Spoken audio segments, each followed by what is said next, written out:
Y quiero continuar en esta mañana con el pasaje que analizamos el domingo pasado. Así que si usted no estuvo el domingo pasado escuchando la enseñanza, yo le invito a que vaya a YouTube y la escuche para que vea la continuación de lo que vamos a ver hoy.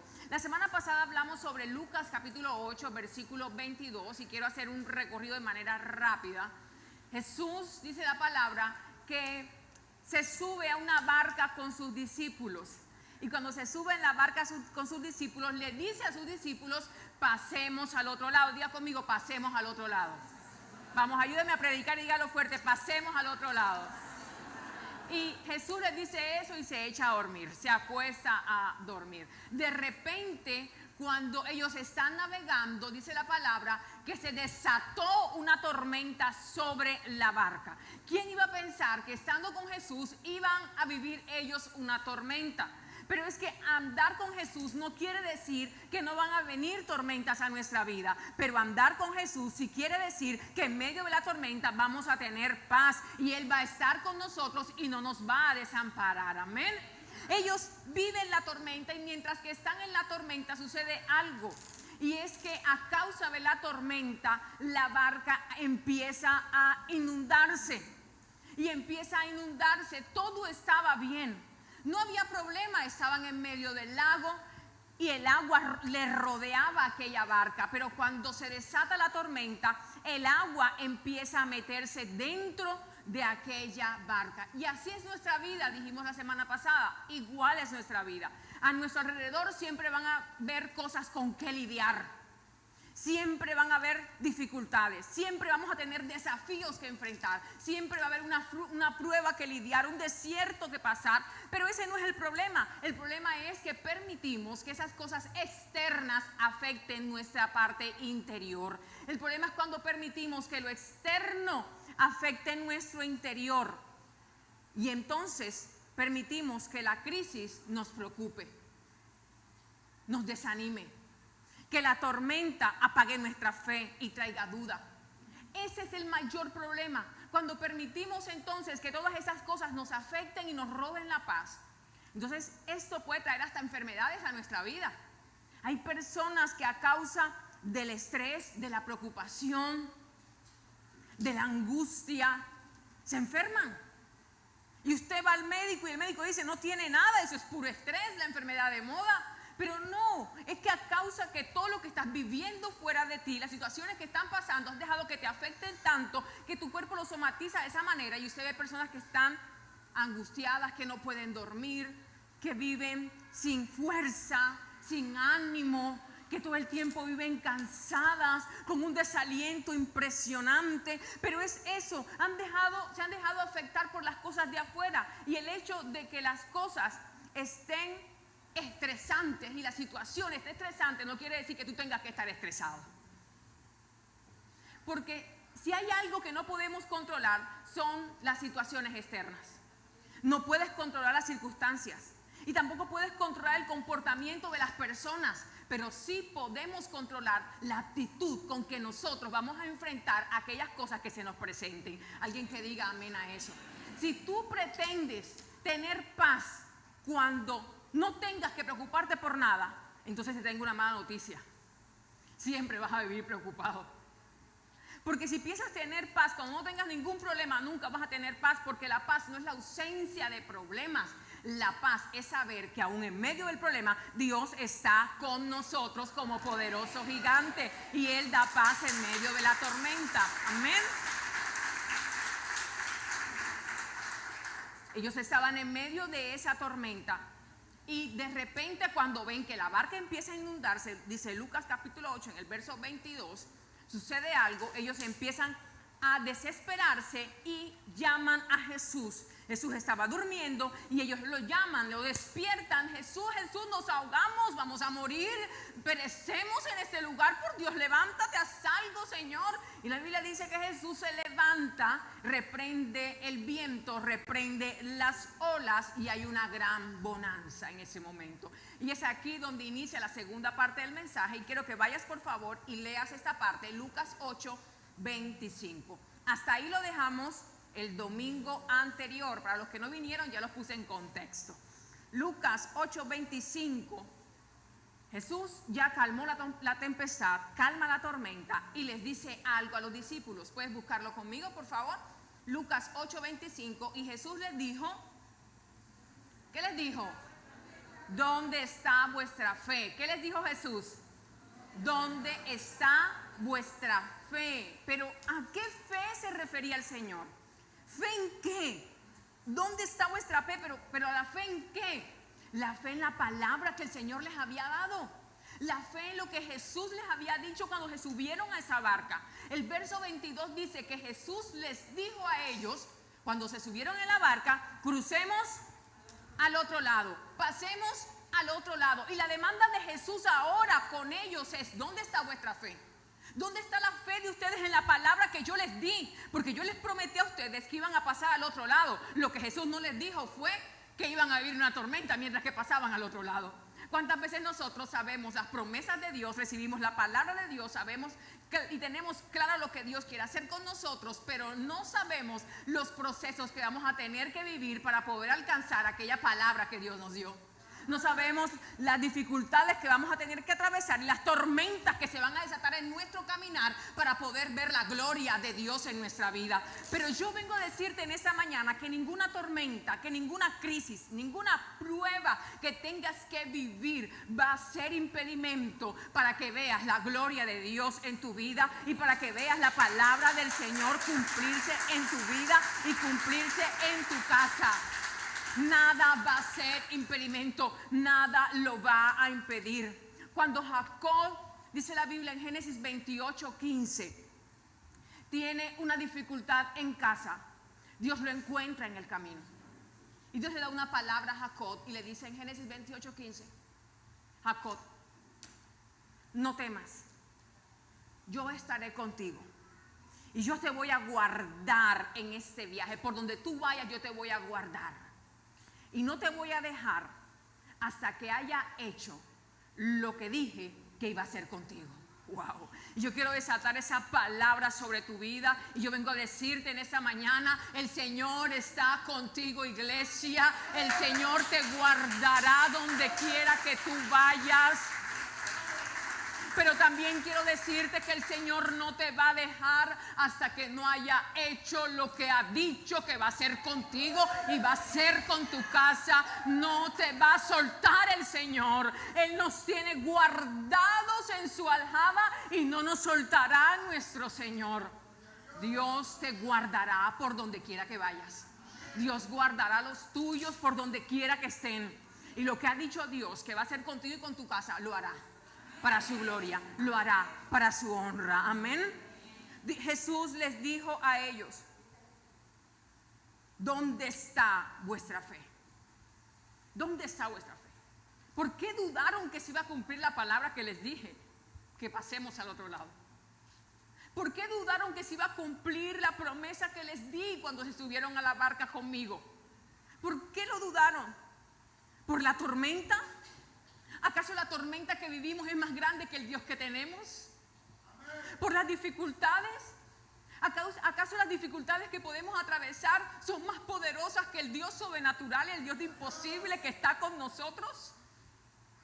Jesús hace una demanda sobre ellos y les dice, ¿por qué dudaron? ¿Dónde está vuestra fe?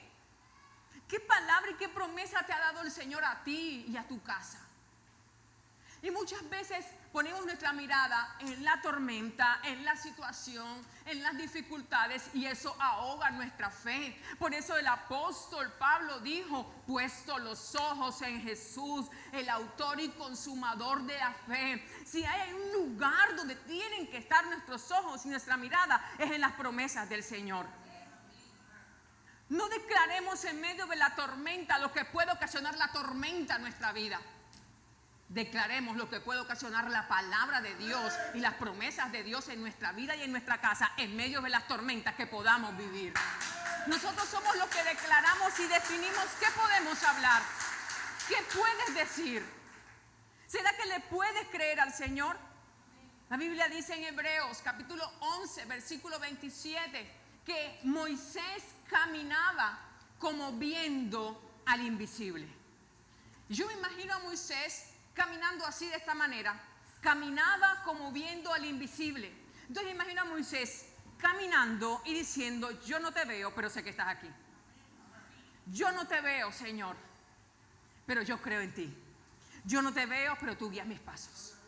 Caminando como viendo al invisible. Yo no te veo, Señor, pero sé que aquí vas conmigo, Dios.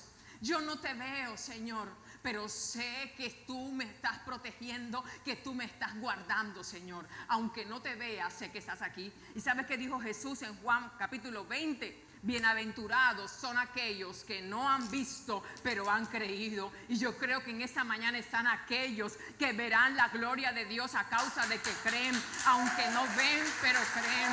Aunque no ven, pero creen. Necesitamos tener la capacidad de creer sin ver.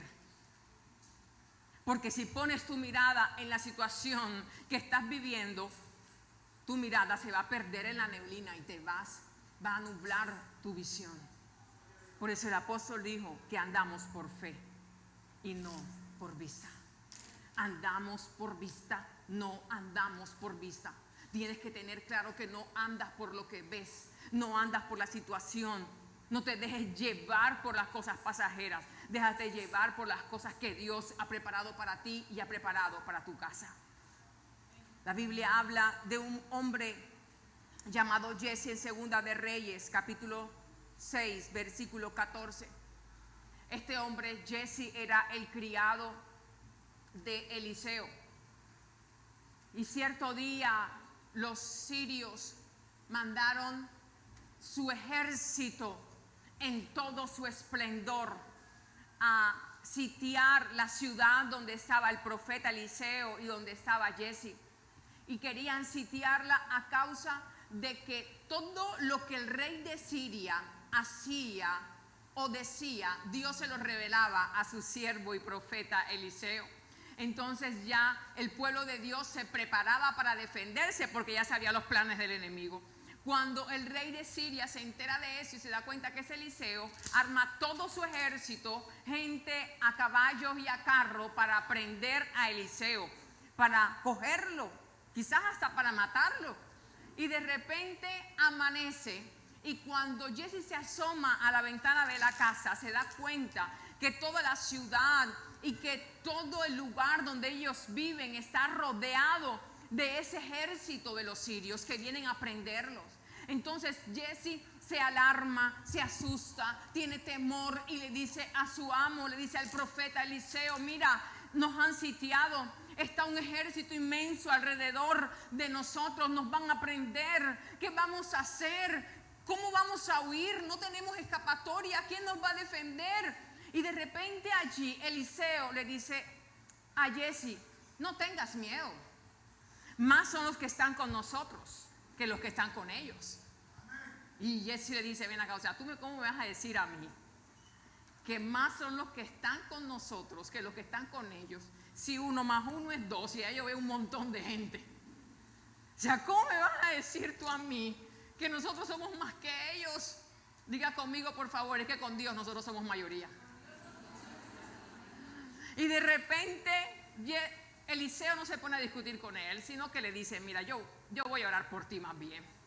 Y le dice: Jehová, yo te pido que tú abras sus ojos para que él vea. Y de repente dice la Biblia que los ojos de Jesse fueron abiertos y Jesse vio cómo estaba alrededor de Eliseo. Escúchame bien eso. Alrededor de Eliseo, gente también en carros, en caballos y también en carros. Pero los carros no eran como los carros de los enemigos. Los carros que estaba viendo ahora Jesse eran carros de fuego. En el mundo espiritual, Eliseo estaba rodeado de gente a caballo y gente en carros de fuego. Era la misma presencia del Señor rodeando a su siervo para protegerlo y para defenderlo. Lo que quiero decirte en esta mañana es que Jesse tuvo que ver. Sus ojos tuvieron que abrirse espiritualmente para poder creer que más eran los que estaban con ellos que los que estaban con sus enemigos que los que estaban en el mundo. Pero Eliseo, sin verlo, creía que Dios lo estaba defendiendo. ¿Sabes qué dijo el salmista David? El ángel de Jehová acampa alrededor de los que le temen y los defiende. Tú no lo ves, pero está el ángel ahí contigo. Tú no lo ves, pero donde tú caminas, el ángel camina contigo. Tú no lo ves, pero la presencia del Señor está contigo. Aunque tú no lo veas, el Señor te está cuidando, el Señor te está acompañando. Más son los que están con nosotros. El cuidado de Dios y la protección de Dios está con nosotros. Si tienes que verlo para creerlo, no habría fe entonces. ¿Qué fe haya? ¿Qué fe se necesita para aquello que ya ves?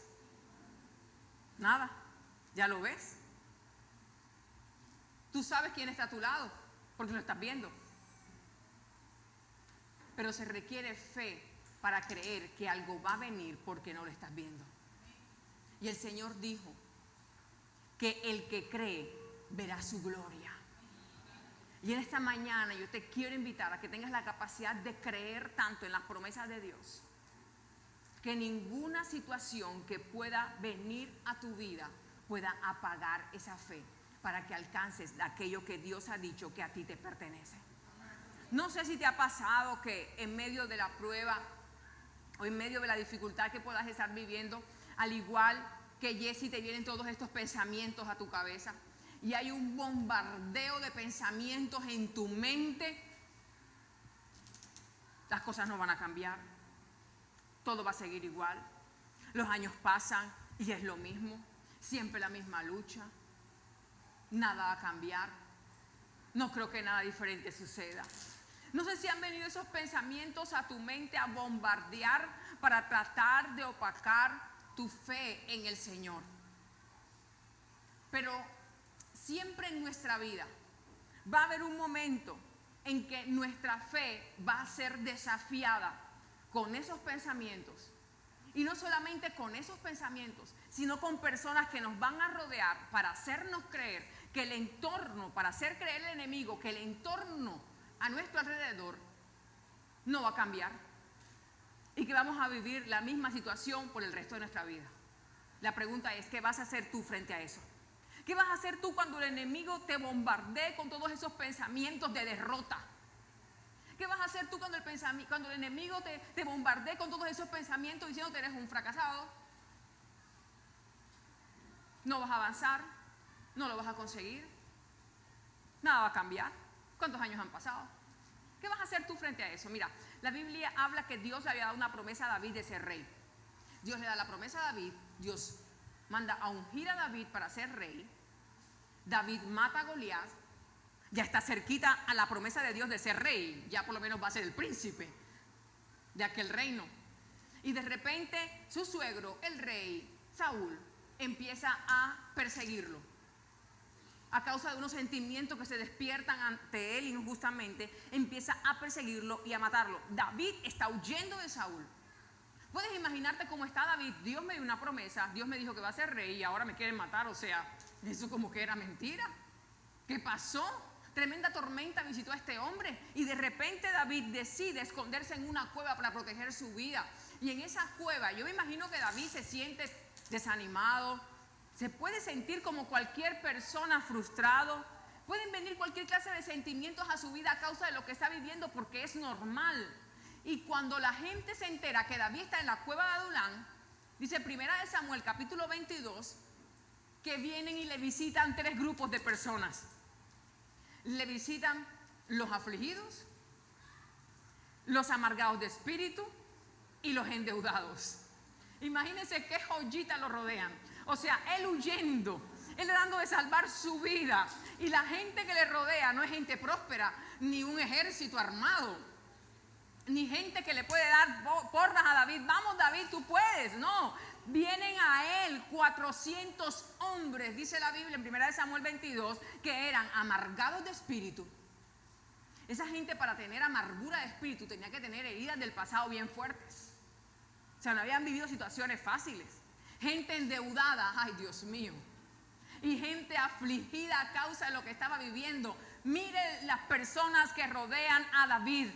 Pero me encanta la actitud de David en medio de lo que se le presenta, porque David no se puso a lamentar con ellos, ni David se puso a decirles, ay pobrecito mi hijito, yo te entiendo, si yo también ando así arruinado, yo también le debo un plato a todo el mundo, y yo también tengo motivos para estar amargado, mira el otro me quiere perseguir, yo no he hecho nada, y qué me dices tú que andas afligido si yo también ando en las mismas, o sea, ni quién ayuda a quién, ni quién levanta a quién, pero la Biblia dice que David no se puso a hacer eso, sino que David, cuando los vio a su alrededor, David reconoció que Dios los había mandado a él con un propósito, de tal manera que David les empezó a instruir, David empezó a motivarlos, David empezó a hablarles del Señor. Y esos hombres que vinieron amargados de espíritu, endeudados y afligidos, después fueron los valientes de David, fue el ejército de David, fue el ejército de David.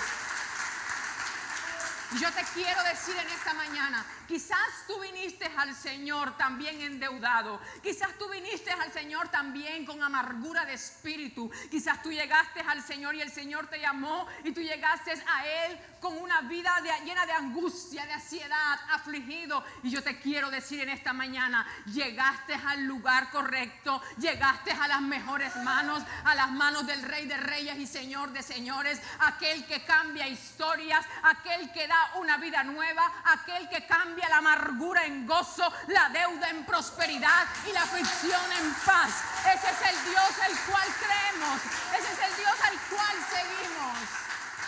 Oh, dígale que está a su lado, te veo bien. Dígale, te veo próspero. Dígale, te veo lleno de paz. Te veo con un camino de bendición por delante. Vamos, profetícele a alguien en esta mañana. Dígale, te veo empoderado, te veo ungido, te veo profetizando bendición a otros. Vamos, dígale, te veo lleno de bendición y eres fuente de bendición para otros. Te veo lleno de paz, te veo lleno de gozo, te veo que tus sueños se cumplen. Veo a Dios en ti. Vamos, profetícele a alguien en esta mañana. Suelte esa palabra y profetícele a alguien. Suelta una palabra para ti en esta mañana. Suelta la palabra que necesitas que se cumpla en ti esta mañana. Vamos, ¿qué necesitas de Dios? Aquí está el Señor. Suelta esa bendición para tu casa. Diga, mi casa y yo le serviremos, seremos salvos, seremos prósperos, no habrá escasez. Los que buscan al Señor no tendrán falta de ningún bien. El bien y la misericordia me seguirán todos los días de mi vida. Vamos, ¿quién desata la bendición de sanidad sobre su cuerpo, sobre algún familiar? Algo está haciendo Dios en esta mañana, porque cuando llegamos a su presencia, lo sobrenatural de Dios viene y nos visita y nunca más volveremos a ser los mismos. Alguien que diga amén a eso.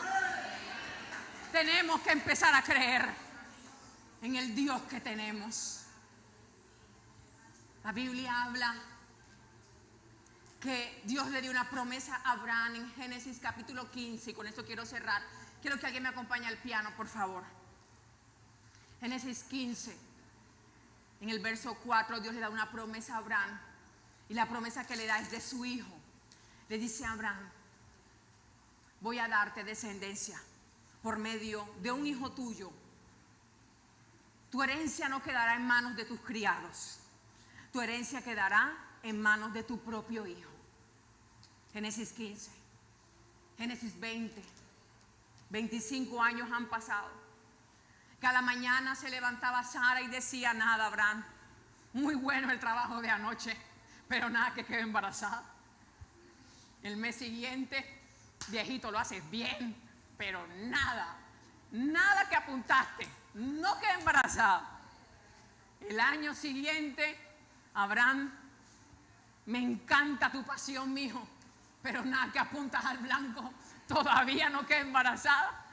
Y aquellos hacían el trabajo bien, porque cuando la promesa está dada, hay que ser diligente para alcanzar lo que Dios ha dicho que es de nosotros. Amén. Hay que ser diligente.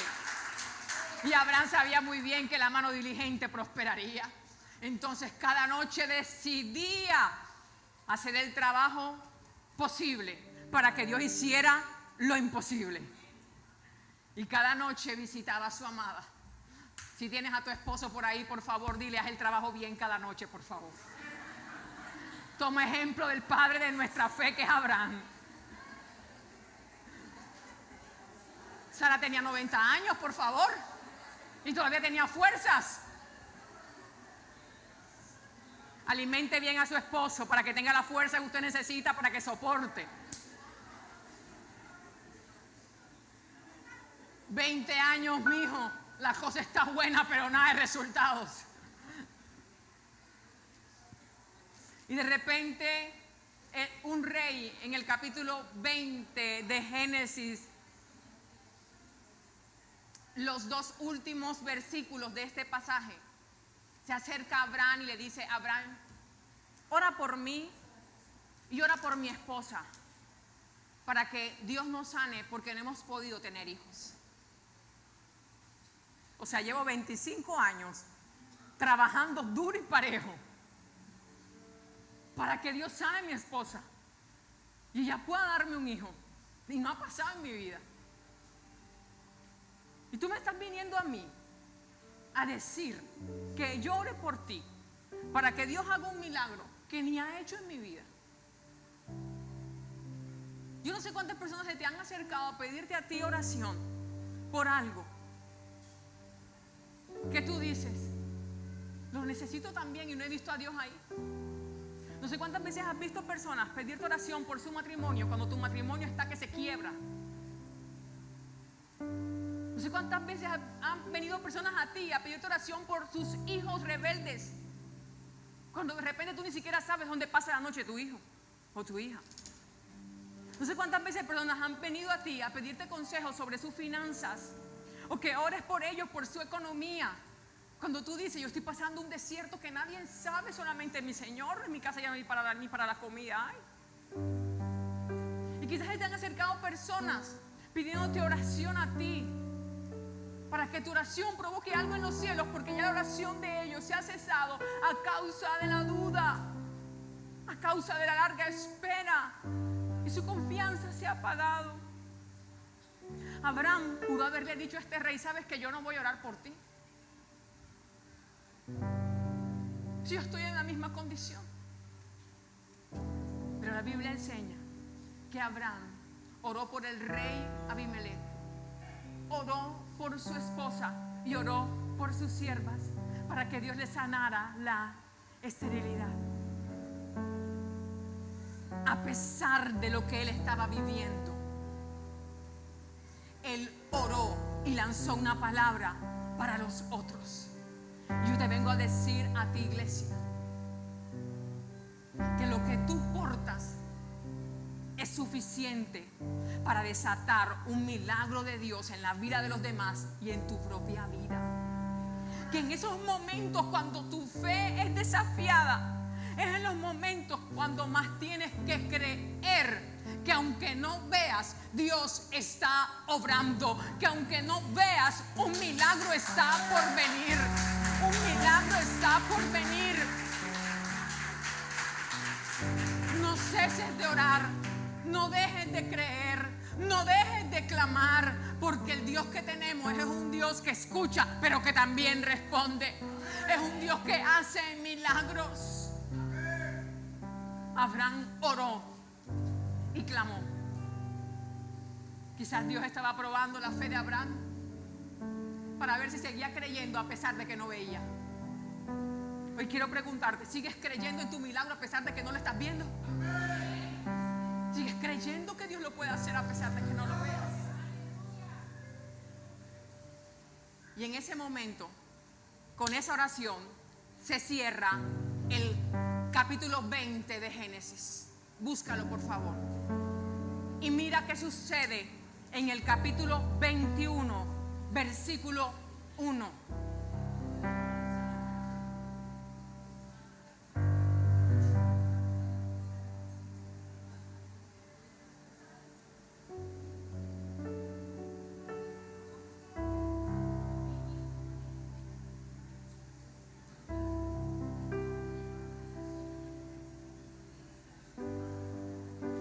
Ya leíste el capítulo 20, los dos últimos versos, cuando Abraham ora para que Dios sane a Abimelech y a su esposa. Se cierra con esa oración y comienza Génesis 21:1. Visitó Jehová a a Sara como había dicho, e hizo Jehová con Sara como había hablado. Y Sara concibió y dio a luz a Abraham un hijo en su vejez, en el tiempo que Dios le había dicho. ¡Aleluya! No dejes de orar por otros, porque cuando tú oras por otros, Dios se manifiesta en ti. No dejes de orar por otros, porque mientras tú cuidas a otros, Dios te cuida a ti.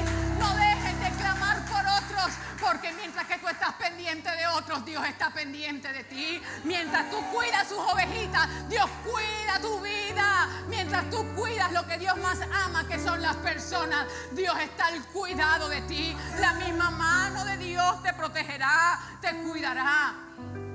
Pasan tres cosas cuando tú decides orar por alguien, predicarle a alguien, dar tu vida por alguien. La primera de ellas, cuando tú predicas a alguien o oras por alguien, te estás recordando a ti mismo las promesas de Dios para tu vida.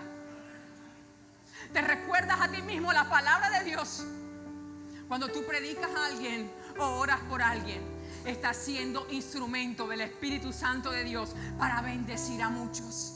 La Biblia dice que por la mano de los apóstoles Dios hacía milagros extraordinarios. Levanta tus manos al cielo en esta mañana. Padre, yo declaro, Señor, que todos aquellos que dispongan, Señor, usar sus manos para bendecir a otros, tú las usarás con milagros extraordinarios y tu gloria se hará manifiesta, Señor. Yo bendigo las manos de cada persona que en esta mañana la ha levantado, creyendo en fe que tú los usarás. Impondrás las manos sobre los enfermos y los enfermos sanarán. Tocarás y todo lo que toques y todo lo que hagas será bendecido, será próspero para la gloria del Señor. Alguien que diga amén a eso. Amén, Jesús. Cuando tú le predicas a alguien y oras por alguien, Dios se manifiesta en ti. Dios se manifestó en Abraham. No negó una oración. Oró por el que necesitaba. No veas las falencias que hay en ti. Ve lo que ella aporta de parte de Dios. Una viuda se acerca al profeta y le dice al profeta: mi esposo murió. Mi esposo también era un siervo de Dios y era un profeta, pero era un pésimo administrador. Si tienes a un hombre a tu lado, dile cuidado con eso. Era un pésimo administrador. La dejó tan endeudada cuando se murió que la deuda no daba para pagarse con dinero, sino con la vida de sus dos hijos y de su mujer. Dígale, si tiene un hombre al lado, dígale: poder a la sangre de Cristo. Fuera Satanás, dígale: fuera Satanás. Mira, algún día te vas a morir y eso tú lo sabes. Deja a tu esposa con casa, con carro, con una buena pensión, con una buena cuenta bancaria. Vete en paz con Dios y con tu esposa, por favor, de esta tierra. Oh, las mujeres digan amén, porque los hombres como que se me fueron. De nada sirve ser un siervo de Dios y un mal administrador. Eso no pega.